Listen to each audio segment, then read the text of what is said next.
style of guitar is like more thrashy. It's kind of like Anvil a little bit.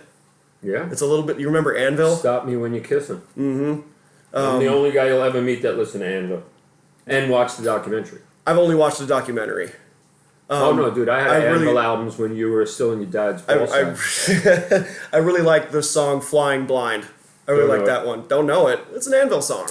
I only know "Stop Me When We're Kissing." That's it. Sick. So that's 6,691 an hour ago?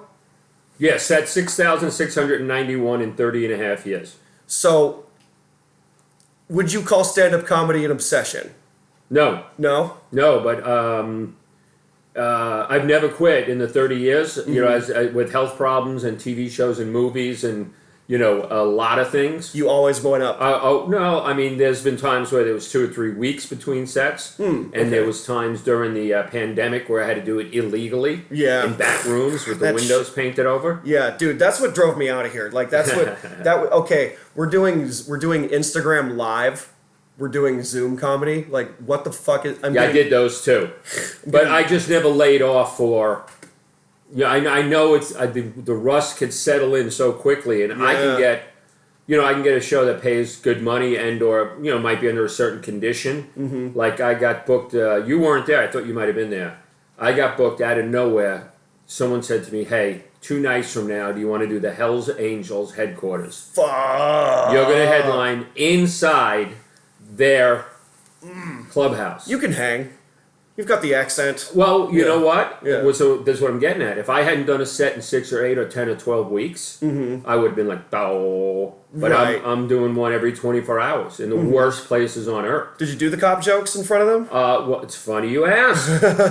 Did you do it? There was about 6 or 7 comedians that really didn't do well. And I got to give the Hells Angels credit for not booing them, not getting up, not beating them up. They respected They were very respectful. That's nice. And the 2 or 3 biggest guys, when I mean biggest, the president, the vice president, when I shook their hands, I said, I just want to let you know I'm friends with Brendan Manning.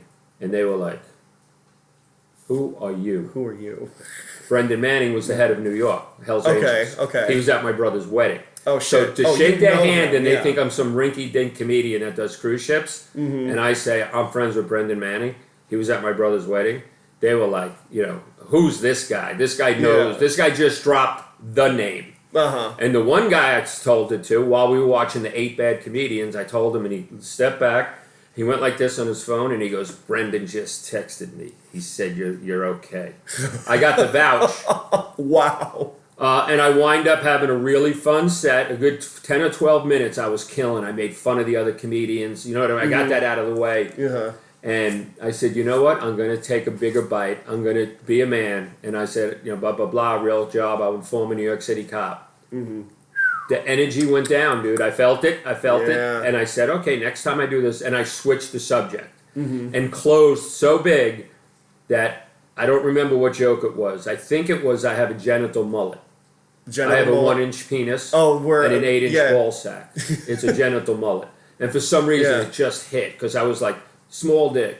You know, dick jokes kill. Small dick. Fun size. Baby dick. Well, especially if you're calling your own dick small. Right. So that really loosens them up. Like, if you're going to get made fun of, it's not going to be out of a malicious way because you're just saying it. Yeah. Right. It was just a funny... I just got very lucky that night. It was the rhythm, the way I talked, the cadence, that each joke got a bigger laugh. And then I said, put it this way. And then there's this crazy wit and image of a genital mullet. And now I'm losing my pubic hair. Oh, God. Because I'm 58, so this whole area looks like an older Hulk Hogan. An older Hulk Hogan? I'm thinking a meerkat with stage 4 cancer, and it's coming out of the hole. It's just, or what do they call it when you don't shit right? Not when you shit right. It's groundhogging. Groundhogging or something. Prairie dog. Prairie dog. Yeah, like a prairie dog sticking his helmet at the top of the hole. Yeah. So what your question originally was something about 6691. Right, and was and is it an obsession? Or is it like is it a spiritual thing? Is it a religious thing? Like, do you mean to write them down or to do stand? To write them down. No. All of the detail, because now it turned into in the last 6 or 8 months, and it always was this. But I live alone now. So I'm a woodworker during the day. I'll take a few. I keep the notebook out, Yeah. and so I write down a couple of funny ideas. Then I take a nap at about 7. Then I run out at about 8:30 and do a set almost every night. Yeah. 5-6 nights a week. And then part of the come down Yeah. is I get home, I smoke pot, I listen to metal, and I look forward to writing the next number. And then the notes underneath it. Oh, and then you do that set for later. So you time them out later. No. This set was already done. Oh, and then you're. That's what I'm saying. Oh no! Watch Yeah. this. It's bad luck. I know that if I put the number down and don't do the set, it's bad luck. It's bad luck? There's bad luck all over it, dude. All over it for me. That's really interesting because I came up I came up really loving baseball before I started loving comedy, and there's like inside or in superstitions. Yeah, of in course. baseball and stand up. There's a lot of superstitions that are personal to you or like for other people. But I haven't met anyone that literally like that. That's just notebooks. So on watch notebooks this. Let me give you an of work. example. This is set 6689 at the Liquid Zoo 2 nights ago, and someone you know was there. Yeah. That would be you. Uh-huh. And since we sat there and mumbled under our breath about Eyes of a Stranger, dude, it killed last night. It killed at the Universal Bar and Grill, and people threw money at me. Oh, right. I've been doing stand-up. Was that when you did the ass bit? I did the ass bit, but somehow the $1 a day, and like I have 3 kids, and I'm a single dad, and like all of it came together where people were happy to throw money at me. But my point being, 20 years from now, I look back, and those couple of ass jokes, Darren Carter added to that. You came up with it, and Darren Carter said tonight, you should do a wallop at the end where the ass is scrunched up, you guys throw money, it talks, what's up, fucker? You ever say squeeze the ass up? Yeah. And then he said, you should somehow, like when there's enough money around, people throwing money. Try to pick it up. Well, no, last night I picked it up. No, pick it up with your ass. Oh, no, I can't do that. No, if this works, I'm going to come out with a little bit of like a broom and a little thing to sweep it in and leave it to the side of the stage so they don't even know what it's for. Oh, shit. Just to sweep up my money at the end. Like that's how much I think it could work. But 2 things. What can get, other than wanting to throw money up there because it's funny, if I give them a reason, when I scrunch the ass up in the pants, there's a void that's almost cone-like.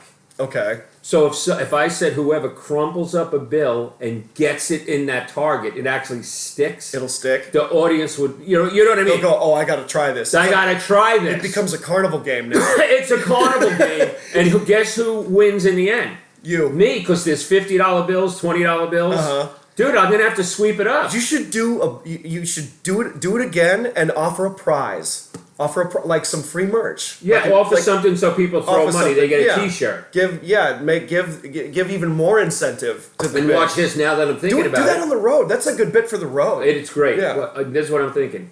Instead of just trying to get it into my void, for lack of a better term, in the jeans. Yeah. Maybe there's a funnel-like device that has double-sided tape inside it. Okay. So when it hits, it sticks. Okay. Do you know what I mean? Yeah. Or is that too easy? Or is that too easy? I mean, the fun in having it work organically is to get it in the niche. That's the power of like live performance. Right. Not that I carry my fucking. Here's my. Right. Yeah. Anyway, skip over that. On set 6689, you and I came up with, In the Arms of a Stranger. You sang that to me, right? No, it was In the Arms of an Angel. Oh, In the Arms of an Angel, Something that made me think of, I forget when, I was so stoned. You said, you said it looks like a stray dog to me on one of those late night commercials. Yes, that's looking, and then I added, it's looking for its forever home. And you know what? People threw money last night, and I didn't even bring up. So you said for $1 a day we could save my ass or find it. Save his ass, dude, or give him some like ass fat. Well, that's what I'm getting at, dude. A Brazilian butt lift. Yes. You guys can donate to my Brazilian butt lift. You know what I mean? It could go so far as that, people just send me money on a computer. You'll lose more weight that way. They'll take fat from like your sides or from whatever, my chins, and they'll put it on your ass. No, dude, here's the joke I did tonight was I'm going to get a Brazilian butt lift, and I'm not sure whether I want to go to Pacoima or Tijuana. Of course, watch this. In Pacoima, it's silicone from Home Depot. It's $75. And if you go to Tijuana, it's $30, but it's wet concrete. Gotcha.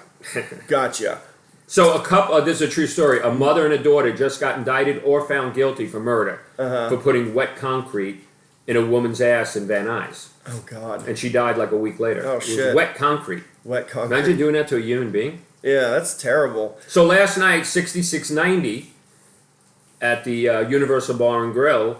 Right on top, I put money tossed, $11 cash. So in other words, now when I look back, when I look back, that bit started somewhere. It had to start somewhere. Mm-hmm. So to answer your question, I'm a bit of a, each number has its own little look, the date, the look. You dig what I mean? Like I canoodle. Yeah.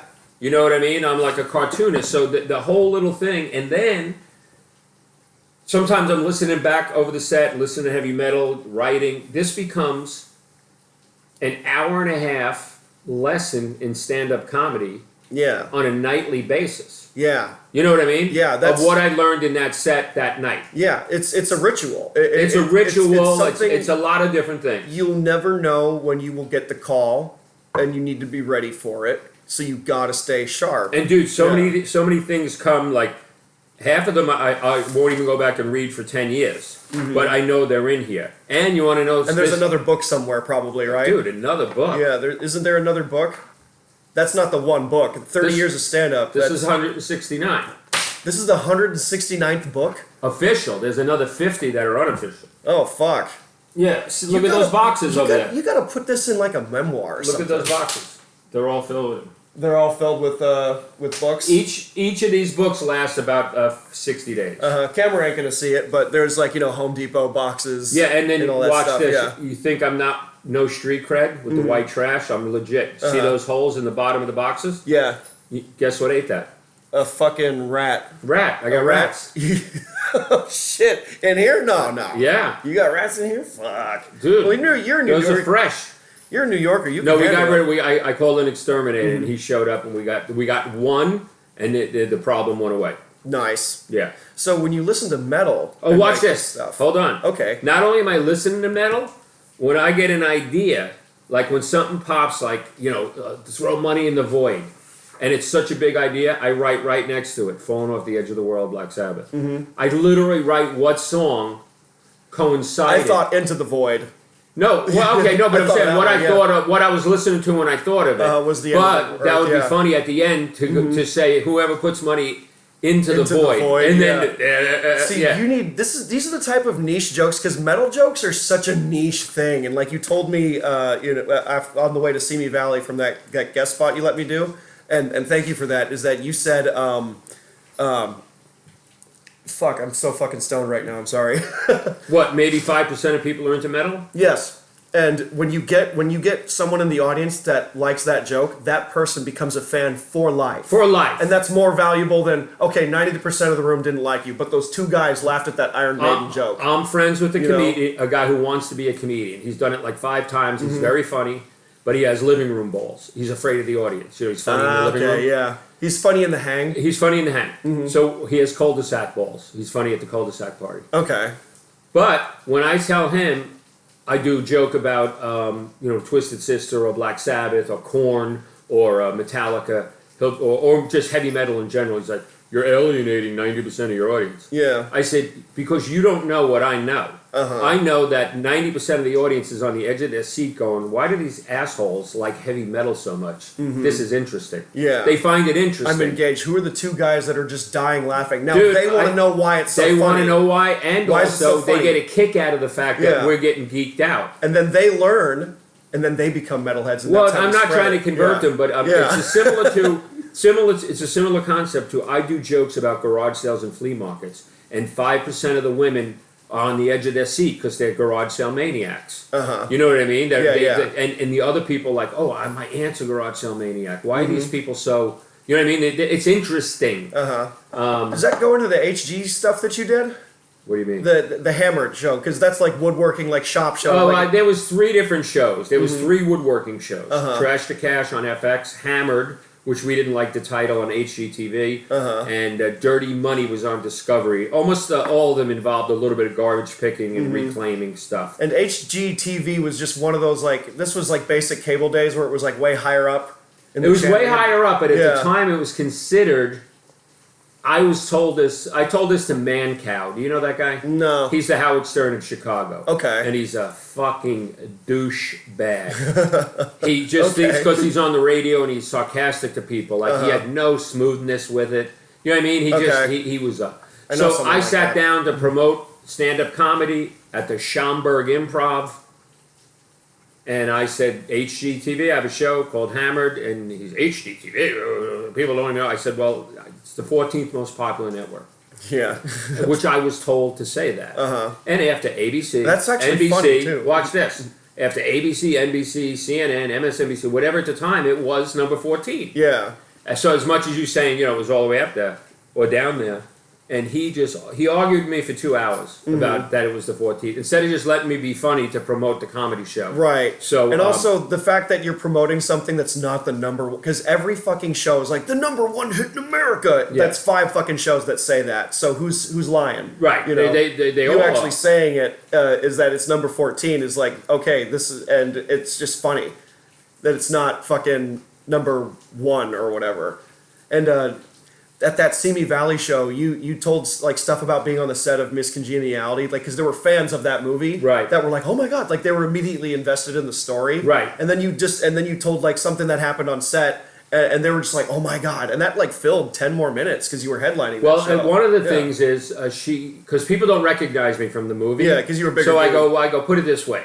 Well, not just that I was bigger. I'm a character actor. They don't care. Mm-hmm. It's funny how everyone looks at the star. You know what I mean? Right. So when I have to go, put it this way. Remember when she came out in the purple dress? Right. And everyone goes, oh, the whole audience. I go, she's walking towards 2 people. The camera cuts, and she's shaking her hips and shaking her little nitties and her shoulders and the big smile and the hair and the high heels and the good calves and the good thighs. She's looking at me and Benjamin Bratt. The camera cuts, and I go like this. Like I take my glasses off and do like this bad take like Jackie Gleason. Yeah, yeah. And then she trips and falls. You remember that? I remember that scene, yeah. She tripped and fell 3 times, 3 takes. Mm-hmm. And the director was in the little booth, sat back and looked at me and goes, you're a comedian. Which one? Which one? Number 3. Number 3. And that's in the movie. That's in the final So cut. I'm saying that's an interesting little fact that no one can ever tell that audience that night. You know what I mean? So... and a lot of that is kind of in my back pocket. You know what I mean? It's already there. It's there. It's there. I back pocket a lot of shit. You have like an interesting nuance on like a cool experience in life, and that can help you get out of the hole if you're in a hole. Well, I'm not even worried about the hole anymore. I'm more worried about keeping it in. Like I saw a comedian. Oh, tonight I was at my wood shop and I got out of my car and this hit something. Mm-hmm. And it was in the front pocket of my hoodie, and it was a comedian, and I had no idea who it was. And I'm in the workshop and I'm grabbing glue and screws and he's going. And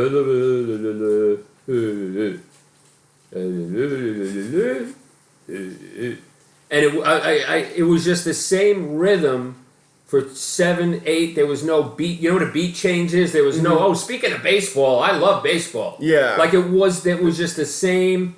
And every joke was delivered with the same lack of presentation. Yes. You know what I mean? Like, we're coming to see a show. Mm-hmm. You know what I mean? So I might go like, oh, by the way, on Miss Congeniality, if you saw, I had the shotgun, I took a bullet for Sandra Bullock. Like, I'm making it look like it's a piece of side info. Right. But I'm doing a bit. Correct. You know what I mean? Yeah. But it's hidden. Mm-hmm. Your turn. And you're painting the picture that way. So you when you give the bit a rhythm, it's not just set up punchline anymore. It becomes a well-structured, funny story. It's a short, funny story. Ready for this? Mm-hmm. That's told in a funny way, and it's about a funny situation. Yeah. You know what I mean? You almost can't lose. And then this is what hit me the other night, dude. I could look it up, and I could know what song I was listening to. I laughed out loud. This isn't even Google, ladies and gentlemen. I laughed out loud. And this is a keeper for life. So I like to try and end punchlines with common, like, never let go, Jack. Okay. Right? Everyone knows never let go, Jack. Yeah. But I was holding Tupac's hand on the streets of New York when he was shot. Mm-hmm. And he was bleeding to death. And he said, don't let me die, officer. And I said, I'll never let go, Pac. Yeah, that's good. I'll never let go. So the other day I said, I have to go food shopping now. I'm 58 years old, and I never food shopped in my life, and I'm single now, right? And I got to go food shopping, and I'm the loser that buys one can of soda, one apple, one string cheese. You know what I mean? Yeah. A mini milk. No cart, just a basket. No, dude, no, not even the basket. I'm a stacker. You're a stacker? Oh, I do that too. Okay, so watch this. So the other day it hit me like, when you go to a supermarket in North Hollywood, north of Victory, you're not just seeing regular white people like, in Long Island. Yeah. There's people from Pakistan, there's hishis, there's superheroes that are fat that are going to go over the hill. Right. I've seen those You know guys. what I mean? There's hot MILFs in yoga pants that with tight vagina areas. Are you and tight talking about the Vallarta? You shop at the Vallarta, don't you? John's, Smart Final. I hit up the Vallarta down the block over there, and it's Mexican Ralph's. It's truly like, I mean, you get all types, but you get like these. You get fat asses, but regular sized legs. Have you seen that? Yeah. Like, how does that work? There's one of everything. Yeah. So I'm stoned the other day. I go in, I smoke pot before I go in, and I put on the headphones, and I'm listening to Riot. Have you ever heard of Riot? It's the greatest metal band that never made it. I've heard Brooklyn. of Quiet Riot, but no, not Riot. It's not Quiet Riot, and it's not Night Riot. Night Riot was out of Burbank. Night Riot was there were a band out here? 420 Comedian was the lead singer. You know the 420 Comedian, Jeff Peterson? Yeah. He was the lead singer of Night Riot. That fucks, and man. he was friends with Ronnie James Dio. That's fucking cool. He used to come see Night Riot. But Riot is the greatest metal band you'll ever listen to out of Brooklyn. They did 3 albums and they never made it. But I listened to Riot. Well, what happened? Swords and Tequila. Just bad decision. They didn't make the cut. So I'm listening to Riot. I'm stoned. This is 2 days ago. And I started to ruminate how you could almost see anything. You know what I mean? Yeah. And next thing I knew, I was looking at one turban, one crotch, and one queer. So when I thought of that, and here's the point I'm trying to make. When the setup is funny, and then you know the punchline's going to kill, that's when you really have... I don't know what we were leading into that, but in other words, not only does it have to have a rhythm, the joke, or the act, or telling funny stories that end at a punchline, when they start laughing at the setup, and they get to know your sense of humor, they know a punchline's coming. They know it's going to have the word cunt in it. There's an anticipation. Yeah. So you know what sets them off even is when the setup. So in other words, if I had 500 people singing, putting that together, a one turban, a one crotch, and I just busted out laughing. That crotch was the only word I could think of that rhymed with scotch. I love that. I would listen to songs and change the lyrics. Yeah, of course, we all do. Like, there's a Disturbed song called 10,000 Fists, and I did this when I was like 12. Yeah. And I would just go, 10,000 fists up your mom's ass or whatever. Yeah. But dude, the I'm lyric the is same way. in the air. I go Doctors up your ass. gathered in their masses because Ozzy's stool was like molasses. That's fucking funny. Oh my God. That's great. I did that all the time. We all do. There's, you don't listen to the Cookie Monster stuff, but it's already like hard to understand. Right. So you can interpret what the lyrics might be, even though it's just fucking sounds. Just you can kind of trick yourself into thinking, oh, they're singing about something that's actually hilarious. Right. And it's not, there's a song by Cannibal Corpse called I Come Blood. Oh. It's raunchy. It's I raunchy. would think so. Like, cut off their eyelids to make them see, butt fuck their fucking innards, and just horrible shit. Horrible shit. But it's done in such a way where it's like jazz, where it's helping you find the rhythm of the joke, and the audience is doing that too because they're laughing at the setup, and so that gives you an extra second to like know when the laughter starts to die down again, and you can continue the story. Yeah, right. Yeah. That's a whole nother thing to catch him on the way down. It's something that I'm still learning because I learned that as it happened at the Comedy Store. Well, dude, I'll tell you. I don't know if you mind me critiquing that set. I don't mind at all. No, it was sped up by 10 or 15% because of nerves. Yeah. And you just the best piece of advice from that is a joke has to go bop bop bop bop bop bop bop bop bop. Yeah. They have to know it's the punchline. Then you have to let them laugh. You weren't really letting them laugh. Yeah. And when you step on laughter after 3 or 4 times, you know what they'll do? they'll just turn on you, or They don't turn. You're not letting them laugh. So why should it? Why should they? Yeah, exactly. It's an internal. They're not even deciding not to do it. They're like, hey, he's not letting me laugh. No problem. I'll smile. Mm-hmm. He's just going. Let him go. Yeah. But I do it a lot. No, I do it a lot because I'm trying to work on it. It's a tennis match. I talk, you laugh. Yeah. I talk, you laugh. And dude, this is how detailed some of these notes get. These are the gold nuggets, man. These have detail. There's notebooks I can open up in there, like 135 notebooks ago, where all I did was work with a stopwatch and see how much I talked and how much I didn't talk in a whole set. Huh. And the number came. If I got such huge laughs and let the laughs ride out, it was 50%. If it was a 10-minute set, 5 minutes were me talking, and 5 minutes were of pause. Of pause, Totaled up. Yeah, I used to come out and do an opening joke that said something. I'm not Rosie O'Donnell. Yeah. That was my opening joke, and it'll say 30-second hold. So I'm up there 1 minute. I spoke for 10 seconds. They laughed for 30 seconds. That's the gold. That's you understand what I mean? Yeah. And I got them. Yeah, that's what you know what I mean. want. And I got them. They kind of get my sense of humor. Ooh, if he makes fun of Rosie O'Donnell, what could he do next? That makes it easier for you to stretch. That actually makes an hour sound easier than it actually is. Because if you're doing an hour and that time filled by laughter is at least like halfway, that's a killer.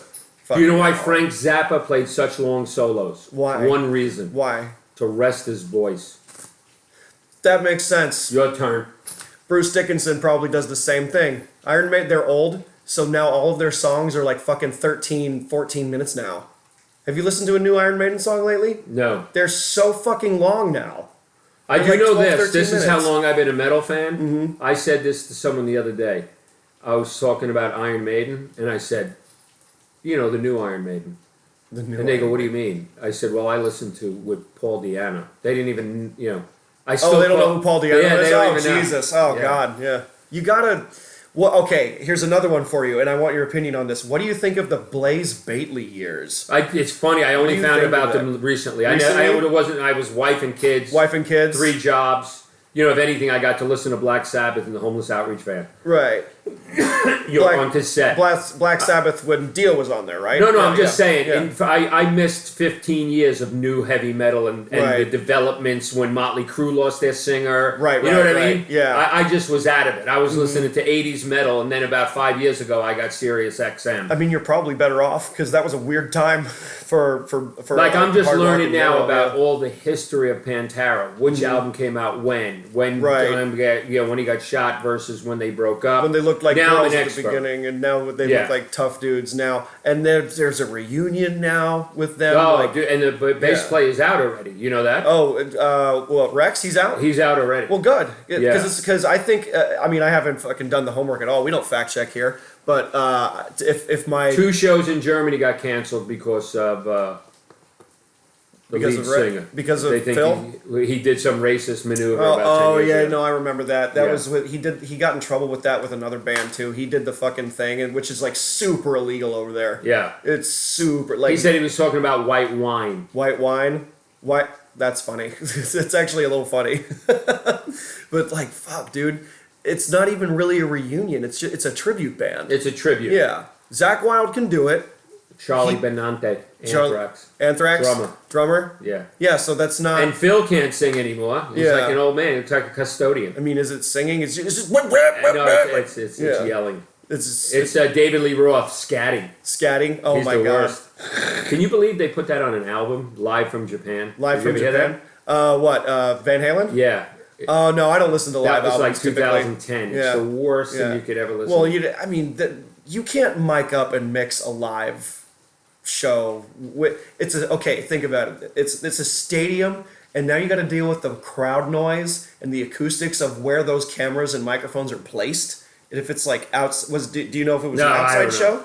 I mean, there's so many factors that go into sound. Like this actually sounds the greatest ever because of the room. In my house, things are more padded, and so it's more like like your plosives, your P's and B's hit harder and there's more If space. you do this from your home, it bounces off an unemployed comedian. Yeah, it bounces off of other places. Yeah, it bounces off of my roommate, who is my brother, who's actually a really good guitar player. Nice. Yeah, because he at the top of this episode, that was his guitar.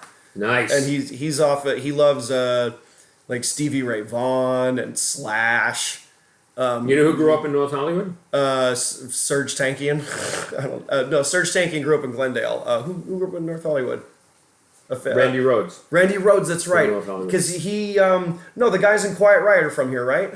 That I don't know. I would assume they all. I know this because my boss dated one of them in high school before they ever were anything. Really? Yeah, she went to Cleveland High School, and that's like in fucking. The three most Eyes. famous people in the world from North Hollywood that lived here are Randy Rhoads, Amelia Earhart, right, and Adam Carolla. There you go, dude. I'm so glad you brought him up because he on his show, which is like huge.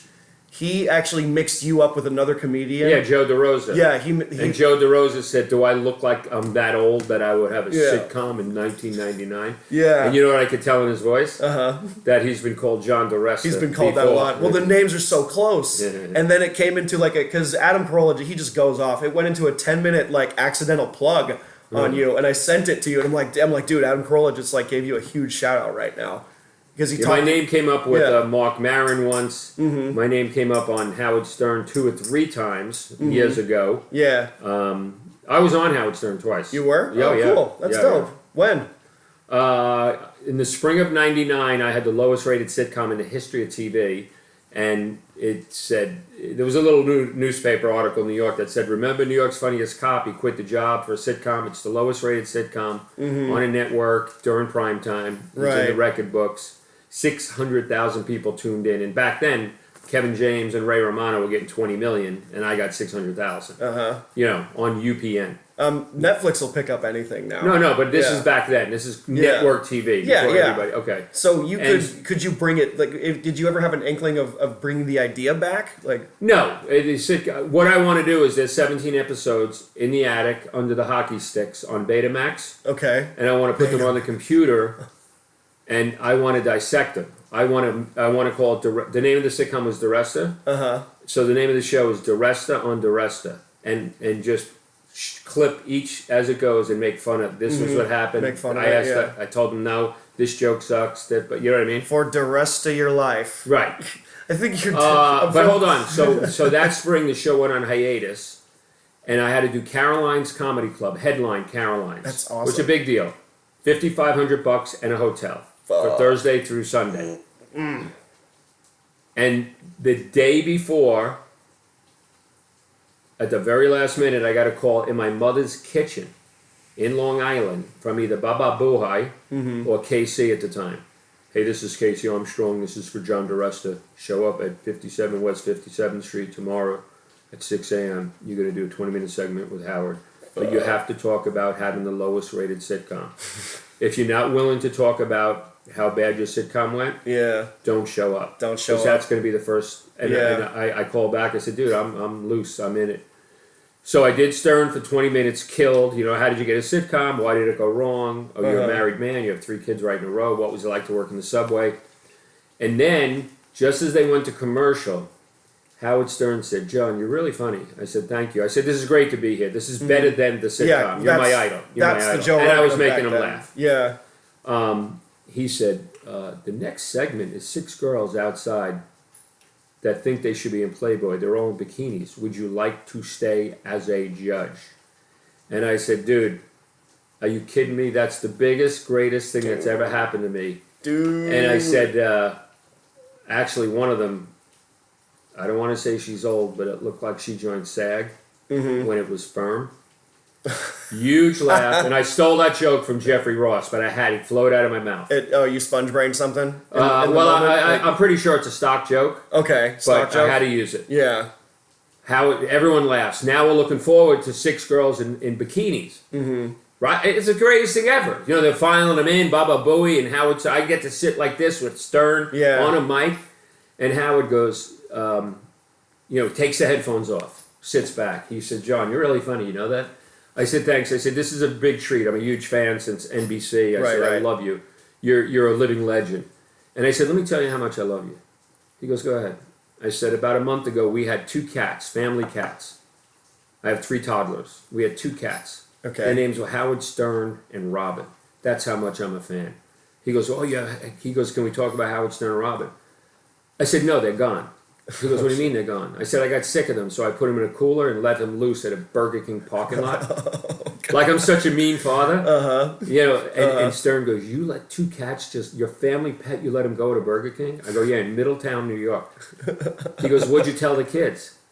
I go, I tell them that they left the door open and they ran away because of them. That's fucking terrible. Just as I said that, Baba Booey goes, we're on the air. That whole story was on the air. Oh. John giving away his cats. It's on the air. Oh my God. And then, dude, the women came in and I killed because I was allowed to make fun of their body, their pussy, their ass, their tits, the big nose. You know what I mean? It was a zing fest. Can't do it now. Can't do that shit anymore. You'll get... I'm bringing it back. You're bringing it back? I am, dude. What do I have to lose? Yeah, I mean, well, everything's so independent now. There's like, everybody's doing their own shit now. And you can just get on, like, on some crazy show. Dude, I have to live my truth. You know what my truth is? What? I'm a mockaholic. I have to mock. You have to mock? Yeah, for sure. Right? Yeah. I mean, dude, it's in my blood. I'm from Long Island. Exactly. I'm an ex-New York City cop. And you're not retarded. Listen, I'm not a garbage pail baby. Mm-hmm. You know what that is? I still don't know what that is, no. A garbage pail baby is back before sonar and all this stuff. Okay. If a woman gave birth to a twin and thought it was just one baby, nobody knew there was another one up the cookie. Okay. And 2 days later, it slides out and they got to throw it in the garbage pail. Oh, shit. Ooh, ouch. I'm not a garbage pail baby. I'm kind of a big deal. Garbage pail baby. I'm kind of a big deal. I'm in a lot of movies. So how was, I mean, because I think to when you were at upon getting the show, during the time filming the show, What show? Diresta. 17 episodes, but like episode 3, like you're in the middle of that. Were you in like a place of like shock and delight where you're like, holy shit, this is it? Like, no. It's funny you asked. Yeah. By episode 3, I was in trouble. Okay. Because it wasn't funny. It was on UPN. It had my name on it. It didn't have my sense of humor at all. And I'm not trying to be pontification, a douchebag here. Yeah. Well, but they bought my life story that I loved metal. I couldn't wait to quit the police department to smoke pot. I did no police work. Yeah. Dude, I used to hang outside of metal clubs in the subway. I used to get... It's an outdoor subway station that's ground level, and L'Amour's was right behind it. That's where Twisted Sister started. That's where Metallica started. Okay. And if a big band was playing, I would request that station in uniform. And you get a free show. And I hear it out the back door. And then when they all came out show. to jump the turnstile, they were all drunk and high with cut off sleeves. I'd say, go right ahead. And I'd pull up my shirt, my bulletproof vest, and have a Motorhead shirt on. And they were like, dude, totally blown away. That's awesome. So watch this. And I was a garage sale maniac. I'm a mockaholic. Yeah. I like homeless people down in the subway because they're my only friends. And the first episode of the sitcom, this was 25 years ago, was my son dresses like a girl. I go, where is this from? Because where'd that come from? All they do is buy your whole life story and you have no say. That's so fucked up because it's big business, dude. I know it's big business, but if they're in the right mind of entertainment, of like that good shit comes from like authenticity that they didn't really by take from your life. episode 3, dude. Yeah. And watch this. I'm the only guy on the face of the earth that quits the New York City Police Department. I was broke. Flat broke, and I got a big TV deal. So now I had money to move to LA. And every Monday night, I'd have to watch this sitcom, and I couldn't even watch it or listen to it. It was so corny. And it was me. And it was and you, but it wasn't you. It was me not being me. Yeah, and the name of the show was Diresta. Yeah, and people calling me from back east going, dude, what's going on? The show's not funny. You know, it's corny. Yeah. It's Charles in Charge with rubber guns. Right. It's stupid. So hold on. Network standards and practices, all that bullshit. And put all that aside, all of it. And it was on UPN. It was the butt of every joke. I would then come home and watch the half hour. Big deal. Let's get Mexican food with my wife. Let's watch the show, yeah. And she would be like, you had to kiss an old girlfriend in this episode? You didn't tell me? You had who's that girl? Right. Some fucking actress, huh? You didn't tell me? Fuck. Dude, Yeah. while I'm trying to cover my ears because of the garbage that's coming out of the fucking TV. So it was here's what I said. Having your own sitcom that's not a hit, it's like getting into a really hot shower, but you're up to your knees in fucking dirty cum water because the sink, the bath won't go down. Shit's wet backed up. In a motel. Yeah. You're sitting in your own like filth. Oh, good God. It's like cracking a really nice fart, and all of a sudden there's a lump in it. There's a lump in it. Oh, yeah. Oh, yeah. No, dude, it was, really well. and we were spending money. We rented the biggest house, we leased the 2 biggest cars. We were living like a black guy with a hit record. I thought there was no end to it. And I had a business manager that called and said, dude, you're spending like you have a hit show. This show is probably going to go out of business. I was warned by a lot of people. Oh, wow. You know what I mean? Damn. And then I got into Miss Congeniality without an audition.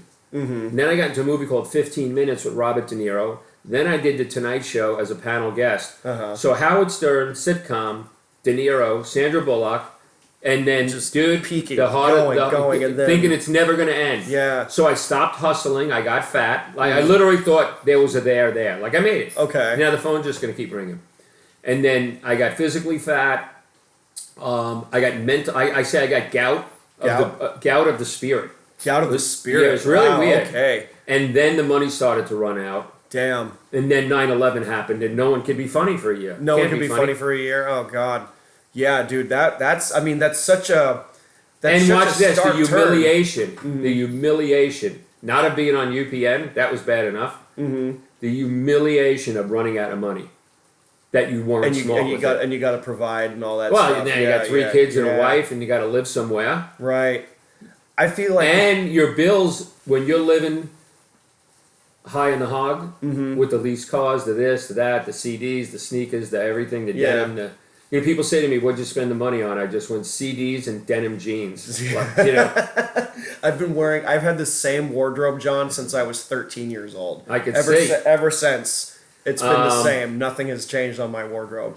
That's what I spend the most money on. They call that the Perry Kurtz line. The Perry Kurtz line? Why is it called the Perry Kurtz line? No, I'm just saying his clothes are old. But the humiliation of running out of money, and you fly back to New York and people think you're going to Coke parties with Schwarzenegger. They don't know now you're broke and you moved into a tiny rental in North Hollywood. Yeah. You know what I mean? Well, this happened because you didn't have creative control over your own project, because that was you.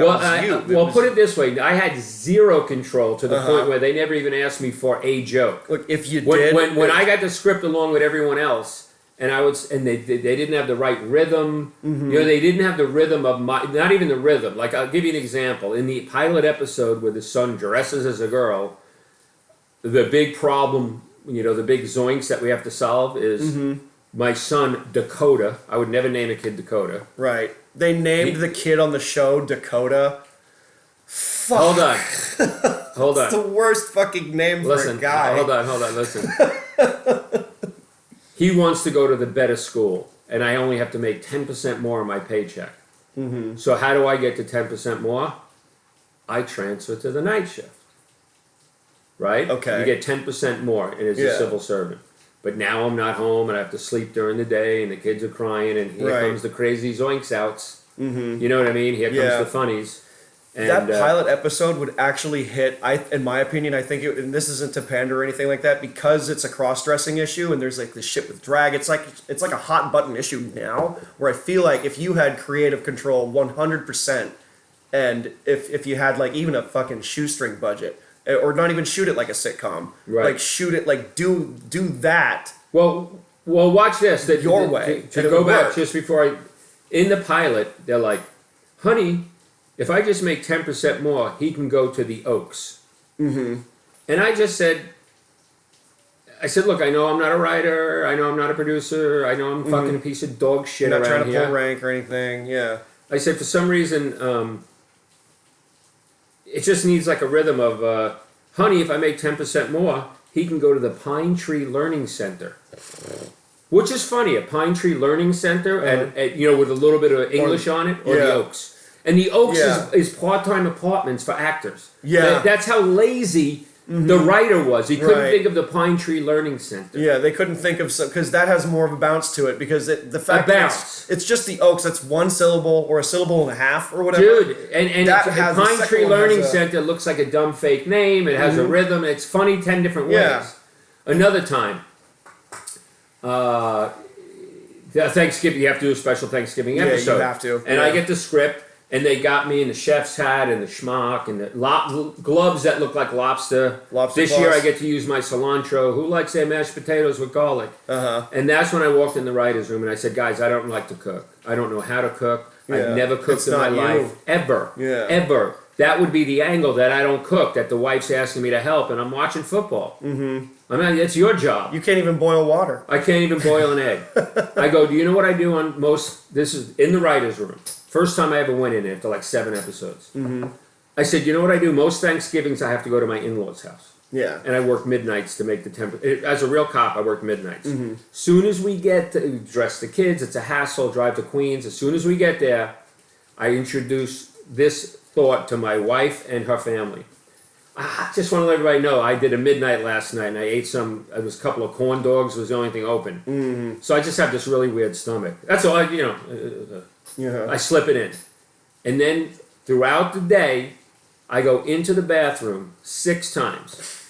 I lock the door, I keep my clothes on, I shut the toilet, and I sit and I read a magazine. And I don't look at any of these fucking scumbags. That's so fucking funny. For 20, and why didn't you tell us this? I said, you never asked. Oh my god, that's so because Because it's so unique. It's so unique, and it's funny enough you say that because I have a fucking gut problem, and I like have to go to the bathroom a lot, and it's like socially awkward for me. But this is the joke on like, oh, I'm faking this. I just want to be away from people. Right. You just you have to go to a party. Oh, I have to go to this party. Well, I'm gonna be in the bathroom the whole fucking time. How's that? Yep. You can So just sit there. they finally, at episode 12, they were going to cancel the show. Mm-hmm. And I went to the vice president of UPN and said, there's a chance here. Add the father, because my act was about my dad being overbearing and garage sale maniac, that I caught the sickness from him. It's called the sickness. The sickness. And I talked the guy into adding a dad, getting a couple of new writers. And as I was leaving, he said, I'm going to give you 6 more. And he said, you should remember this for the rest of your life. This sitcom was canceled, and you just talked me into 6 more episodes. Yeah. This is millions of dollars. He said, you should be very proud of yourself. Mm-hmm. And we were supposed to do 6 more. We did the table reading for the 5th one, and it didn't go well. And they go, cast, you have breakfast. Well, it's producers and writers stay in this room. So we're out there. And the 6th episode of the New Order was we were going to get in a camper and drive from Long Island to Atlantic City, and the camper's going to break down. Okay. And they had bought the camper for $1,000. It was already on the Paramount lot. Okay.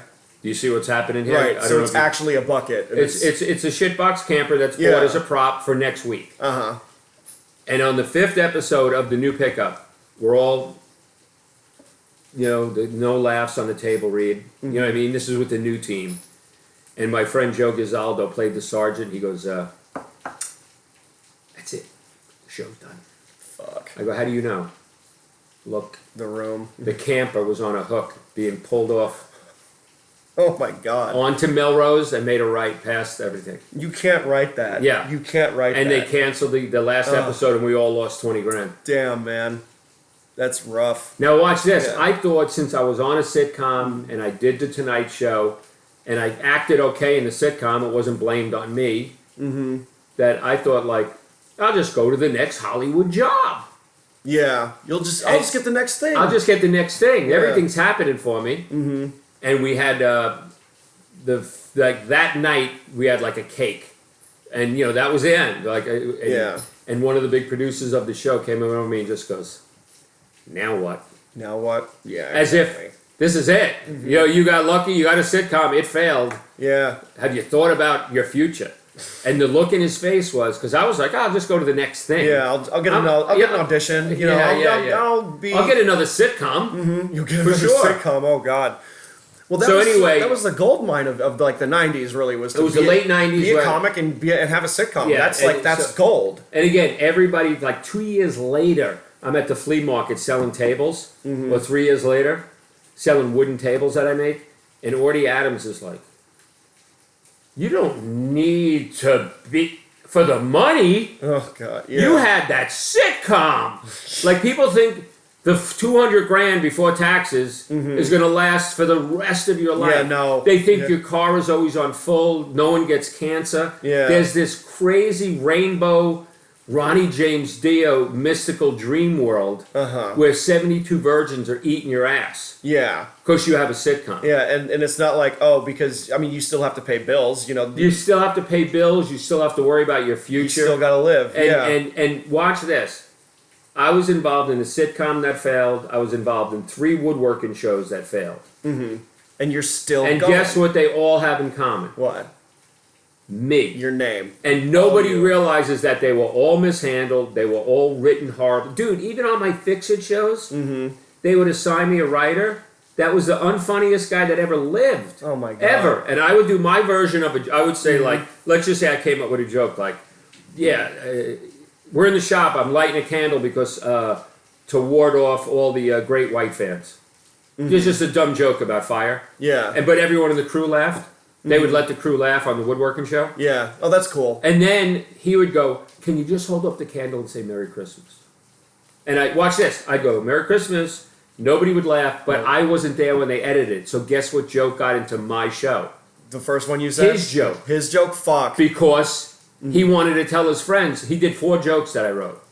Dude, and for the sake of the show was completely sacrificed. Oh my God. It's exactly what happened on the sitcom. Shit. On these woodworking shows, me and my brother, who were the stars, were just treated like as if we were cameramen. Huh. You know what I mean? Like, Yeah. hey, I might need tomorrow off. My daughter's graduating kindergarten. Well, we're not sure.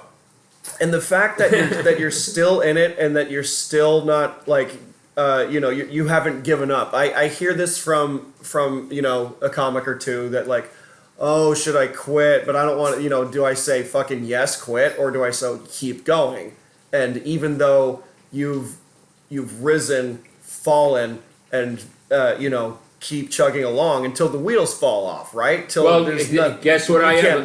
My friend Tupac. Tupac, you know Tupac. I said Tupac, Tupac I'll never let go, Shakur, Pac. the famous Tupac. He has a song called "Stuck in the Game." Stuck in the I'm game? stuck in the game. Yeah, Where am I stuck in the going? game, Believe me, I've thought about possibly moving, and or just when I don't know if you know my wife passed away. Yeah. But when my wife was here, she would say, "Let's just pick up and move. Like, we only live once. Yeah. Let's pick up." And I go, "Look, I have 25 years invested in Hollywood. Yeah. There's a very good chance that one phone call, and I could be in Quentin Tarantino's next movie that I just read about. That's going to take place in the late 70s in L.A. This is his last one. He said he's making one more. Yeah, I think I just saw that today. Today. But by saying, now that Tom Sizemore has passed, and Michael Madsen's not used as much. You could do a Michael Madsen. Of course. You could do a Michael Madsen. I could see that shit. You could have done Reservoir Dogs. I could. My friend was in that. Who's the friend? Buscemi, New York City fireman. fireman. Yeah, firefighter. And Yeah, that's right. Yeah, that's he came right. to I had a one-man show he came to, and I heard him laughing in the dark. I have his phone number. You want to hear 3 phone numbers that I never called? What? Steve Buscemi gave me his phone number. I just found it after 20 years. Oh, shit. Never called him. Probably not Howie the same Mandel, number. never called him. He's around here. And Cranston. Bryan Cranston? Yeah, gave me his phone number. Yeah, he's from Canoga Park. I did not know that. He's right up on the other side of the valley. He's a valley kid, man. Guess what I auditioned for, speaking of Cranston? Another The Breaking Bad Father. show. The Father. On Malcolm in the Middle. You auditioned for that? I auditioned for that. Oh my God. Well, because I was too young. You were too young. I mean, you could still, dude. You could still do it. There's like my mentor Lisa that we talked about off mic. Like there was like a 10-year stint of like just nothing. Like she wasn't getting anything, and now she's on Abbott Elementary. No, I know. So it's the whole like. Listen, every morning Hollywood reshuffles the cards. Yeah. I mean, fuck Hollywood. I mean, I'm not really thinking about it. I just want to like do my own thing and just be good at it. Right. Guess what? I will tell you this. You know what's a lot more fun than going on a movie set? What? Just doing your own words on stage. Oh, dude, without a doubt. Doing your own shit. Yeah. Dude, listen. When everybody wants to be in a movie, and all of a sudden it's you, Robert De Niro, Ed Burns. It's 3 a.m. There's 80 people standing behind the camera. Yeah. It's 3 a.m. Everyone's been there for 15 hours. Yeah, and you got to do and then all of a sudden you hear, last shot of the night, John Diresta's close-up. Woo! You talk about going in your head. And you go in your head on a stand-up act, you can go, you in the red hat, what do you do for a living? You can't do that when Robert De Niro's sitting across from you. No. Would you say that you've? I mean, have you ever folded before? I've never folded, but never folded? you know what? My I don't like to mention names, but Michael Caine's a friend. Sure, Michael Caine. Michael Caine calls it going dry. When you go dry, you just completely. No, I never did, but like a brain fart, sort of. There's been a brain fart. My very first movie I ever did was Sidney Lumet. He directed all those big movies in the 70s. And this is the first line on a real movie, Gloria, with Sharon Stone. I don't want to drop names. Michael Caine told me it was rude. But all I had to do was pick up, I was in a cop uniform, and I had to pick up the radio and just go like this. Central, be advised, we have the white Pontiac on 86th Street. License plate is 135 ABC. Easy enough, right? That's what I thought. Yeah. He comes over, he goes, the license plate, we have the camera on it, is ABC 123. I said 123 ABC. Right. That's all. But no, here's my very first acting lesson. I'm on the set of Law and Order. That's what got me into SAG. And the joke is that I'm fat. Okay. Me, Benjamin Bratt, for the first time because he was in Miss Congeniality, and Jerry Orbach, the old actor. Okay. And Jerry Orbach's looking at a watch like this, and he's just holding a watch, and I stand above him, and I'm fat. In real life, I'm fat because the two of them are going to make fun of my fatness. So all I have to do is walk up and say, "Is that a Rolex?" Right? He's holding it. Is that easy a Rolex? money? And action, John Diresta, you're about bop, action. I walk up and I went, Rolex? And when I flubbed that line, this is my first line in the TV show, I expected them to yell, cut, who hired this fucking guy? Like, that's the way we've been brought up. Yeah, who's this amateur, right? Yeah. And I went, oh. And Jerry Orbach never looked up, he just kept playing with the watch, and he goes like this, just say it again. Camera's rolling, it's easy cut. Yeah. He goes, just say it again. Is that a Rolex? And I just leaned over. I go, is that a Rolex? Cut. We got it. That was my first acting lesson. It's so simple. Just say it again. I don't know if I told you this. I went to theater college, and a lot of that was just going, if you fuck up, you will not get this job. You are replaceable. Like, it was like this hard shit. No, and it's just the opposite. Everybody wants to just get through their day. Everyone knows it's not easy. Plus, you got the call sheet and the email. You're on, dude. You'd have to monumentally fuck up, like grab an ass or some shit. But like, if you flub a line, it's like it's literally not a big deal. We'll just do take two, or keep it rolling. Keep it rolling. Yeah, you know who that happened to? Sebastian Maniscalco on his first TV set was with Jimmy Fallon. Nice. And he was 3 jokes in and he just went dry. He went completely blank. And he said he stood for like 15 seconds, and then the third or fourth joke came right to him, and he just picked it up. And he said when Jimmy called him over, he thought he was going to tell him we're going to have to cancel the show, like, you know. And for like half a second. And he said, like when they went to commercial, he goes, "Dude, you guys going to have to cut that out." He goes, "No, we just do a little." Yeah, trim. Yeah, that's it. I literally do it all the time. Yeah. I do it all the time because I had another guest on who said some specific things about a whatever. Like, for example, like shit talking a comedian that might come back to bite you one day. And I told her, like, on air too. And I was like, "Hey, I can bleep out anything. Right. I can totally change this whole fucking thing. I can literally cut to like a random sponsor, which I hope I get to at some point. I can cut stuff out and use the little beep thing. Like if you say fuck, you know. Now I can do all that in post. It's very easy. Watch this. When you've done scenes with 6 Oscar winners, I don't know if you can name all 6. I mean, the pressure is That's what I'm saying. immense. I've done it, now I know it's no big deal. Yeah. But Robert De Niro, for about 3 or 4 months in the movie 15 Minutes. Yeah, that's insane. And giving him funny jokes to tell him for his character, and then getting applause breaks. And get it, and it's you, and you're getting, you know. That's a John Diresta joke while people are clapping at what he just said. Does it piss you off sometimes that he's getting the glory for something? Not at all. No, because he knows what. Not at all. No animosity. Because watch this. He knows for the rest of our lives when we meet. I met him a year or 2 later from across the room. He just went like this. He's like he's like when I "Dude, see come him, over here." when I see Howard Stern, he knows I saw him a second time. Yeah. He smiles. He knows I'm funny. It's the street cred. No, but what I'm saying, it's just also being there. Yeah. It's like stand-up. Think about it. I used to flub a word in stand-up. I thought the whole set was ruined. If I didn't get a laugh on a joke, I was like, oh, this is bad. Dude, that's where I'm at now. No, dude. That's where I get. Well, I get in my head sometimes, and with the store set, like there were moments where like for like a millisecond, the smallest amount of time, I think, whoa, this stage is a lot bigger than I thought. Right. Well, there's still a lot of people here. Oh my God, they're looking up because all that gets in the way of your flow. It all gets in the way because I'm thinking so much. I one of my first sets was in front of 150 transit cops and their wives, and I thought I was going to kill. And I didn't. Guess why? Why? They were there for an awards night. This guy killed someone. This guy got a robbery. This guy. They all love the job. Yeah. They're getting an award with their wife and their mother there. Yeah. And I came up, I go, being a fucking transit cop sucks. It smells like piss. I saw a cockroach the other night smoking a cigarette, getting a food order to the men's room. You know what I mean? I'm just... And then nothing. Oh, no. Yeah. Somebody yelled out, we love transit cops. Oh, God. But on that set, not only did I have a bad set, this is the first and only time ever I saw my eyebrows through the light. While I'm trying to be funny, I see two fluffy eyebrows that look like animals because the light was at a weird angle. Yeah, like at the Liquid so Zoo. you got to get to the point where you don't notice any of that, right? Except having fun with the audience. None of that's there. All the lights. Oh, none of that. Remember, I texted you. I said you shouldn't give a shit how big the stage is. Yeah, I shouldn't give a shit. You're absolutely right.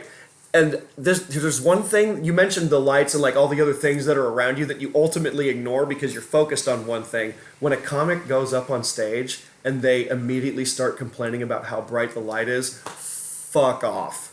Yeah, Like, but we've all been through off. that, dude. We've I all did a been show. through I that, did a yeah. show in Lancaster where the light was so bright it was debilitating. Debilitating. And you couldn't see anyone. And just at the haha, just the other night, the light was so bright, and I don't like to do this. Right. Yeah. If you're a crowd work comedian, You almost have to look down, and you have to scope people out, and then you're not in the light, and then you can't be seen. That's and another thing. If you're filming the your most shit, unprofessional comedians stand not in the light. That's the first job. The first job is to have fun. The second job is to stand in the light. Oh man, then you really wouldn't like. There's a comic who doesn't even use the microphone. Steve Marshall? No, he's a local guy around here. Billy Myers III. Have you heard of him at all? No. He's in the underground. He's really funny. He's like unorthodoxly funny. He doesn't even use the mic stand or the microphone, and he'll sometimes just stand on an empty chair in the front row. Yeah, I kind of like that. It's funny because it's so unorthodox. My best friend, and I have two comedy coaches. One is Steve Marshall. One is Peter Wren. And Steve doesn't use the mic. He just did a 1,000-seater and walks through the crowd. But he's really good at it. Yeah. Because it's inherent crowd work. He puts his hand on the guy's shoulder. Whoa, dude, you lift weights? Boom, he's off to, and then this couple, you could really... Yeah. Watch this. You want to get them engaged by hook or by crook, and what's a better way than to walk right through them and touch them? Yeah. And stand on a chair, and you know what I mean, and sing out. You know what I mean? You just get up in their grill and all that. Well, who is he? Fuck. He roasted Ronald Reagan at one of the fucking correspondents. Don Rickles. Yeah, Don Rickles would just go into the audience. Yeah, he would just go in there. He's like, "What are you, homosexual?" Like he would just do his fucking bullshit. Do you know how he developed his style? How?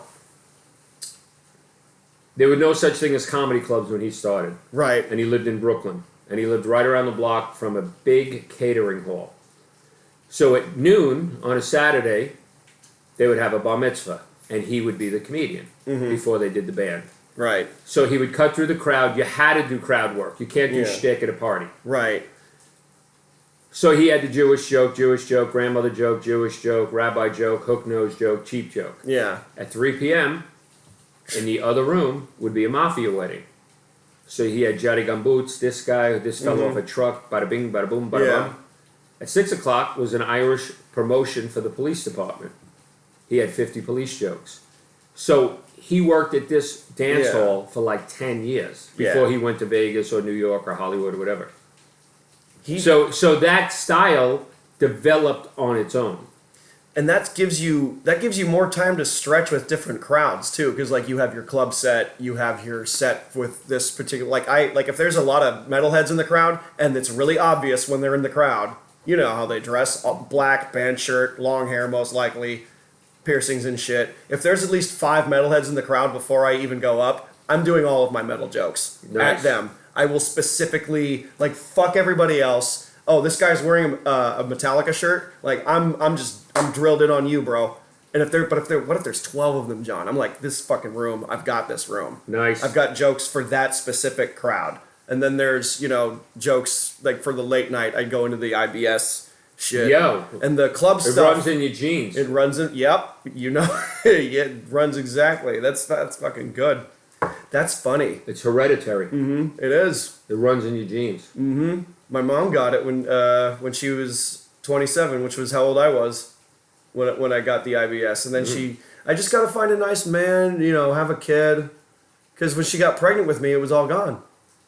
The fucking gastrointestinal issues, it was all gone. Yeah. So I just got to get pregnant, man. Yo. I just got to have a kid. Men can have babies. Men can get pregnant. I don't know if you knew that, but men can get pregnant. What's a woman, John? Well, I don't know if you know this, but the world is getting pretty twisted because if you ask someone that's going to be a Supreme Court justice, she's obviously a lawyer and a judge, and they said, "What is a woman?" And she said, "Well, I'm not a scientist, so I can't answer." Let me tell you such something. An easy question. I'm not a scientist. Right. I'm a schmuck from Long Island with 9 college credits. Mm-hmm. And I know the difference between a man and a woman. Right. A man has a dick, and a woman has a contrarian view of everything the man does, says, thinks. This is what we need. We need, the woke stuff, and I guess we can close on the woke stuff, because anybody who's that far in and is pissed off, that means they listened to the whole episode so far. So if some people they get mad at me or they get mad at you, it's like, oh, you're making trans jokes that are not accurate. Like, dude, they're just jokes. Yeah, I don't care what. Because I feel like, okay, there's the woke people, the LGBT, like everyone, like we see you. You're in society now. You've got the same rights as us. I'll put it for you a little bit more bluntly. Mm-hmm. Anyone that doesn't like my jokes can go suck their mother's dick. Yes. You don't like it? Change it. Literally change the channel. There's 32 flavors of comedy here. Yeah, and you got Long Island. You know what that reminds me of? What? When I became a New York City cop in 1986, I thought I was all done with the medical. I lost the weight. They did everything. And right before I'm about to leave, I'm going to start the police academy in 7 days. They go, by the way, before you leave, we need a urine sample, and a stool sample, and a semen sample. So I gave him my underwear. Nice. That's a good one. John fucking Diresta, everybody. Where can we find you, man? I'm at John Diresta on Instagram. At John Diresta on Instagram. And I'm also a woodworker. Mm-hmm. And I'm also, I have a girlfriend named Adrian Vita. Do you know about Adrian? I've seen pictures. Yeah. Yeah, I've seen pictures on your Facebook. Yeah, no OnlyFans stuff. No, not yet. Not yet? So in case she listens, I want to give her a shout out. Yeah, of course. She's extremely funny. Of course. Lovely. Yeah, I don't know if you know this. I'm kind of a big deal. You're kind of a big deal? I'm important. I'm friends with... You've been in movies. Dude, 15 feature films. I'm in Mickey Blue Eyes. Mickey Did you Blue know Eye? that? I don't know what that is. Oh, how dare you. I'm 32. I'm young. I'm too young. It's past my time, man. But Adrian gave me the line that I'm kind of a big deal. It's funny. She uses it against me. It's funny. She reminds me that the movies I'm in were all shot 23 years ago. All of them. Some of them. Well, in the last century. How's that? In the last century. That's hilarious. I might as well say I was in Gone with the Wind and The Wizard of Oz. You're ADR in War of the Worlds. I'm ADR in War of the... Hold on. I'm ADR War of the Worlds. That's kind of important. Okay, hold on. I'm ADR in The Terminal with Tom Hanks. Okay. I'm ADR in Catch Me If You Can. My voice is in a couple of Leonardo DiCaprio. He's in a train station. And you'll hear Pelamonte 7 to track 7, switch here if you want to get down to Metro. No, track 7. Hold on. What was Daredevil? Remember the movie Daredevil? Yeah. With Ben Affleck. Yeah, I remember that one. And the criminal was that Irish guy that was nominated for an Oscar last night. Handsome, thick black hair. Colin something. Colin Farrell. Colin I don't fucking Farrell. remember, yeah. When he gets cornered by the NYPD helicopter in Daredevil. Mm-hmm. An NYPD helicopter finds him, puts the spotlight on him. Put your hands where we can see him. Do not run. Ground cops are on their way. Do not run. That was me. That's kind of a big deal. Yeah. Yeah. I'm important. John Diresta, everybody. It was nice having you on the Jaking Off show. Thank you so much, man. Dude, appreciate your time. Keep in touch with yourself. Oh, for sure. Yeah. All right. Okay, thanks. Bye, everybody.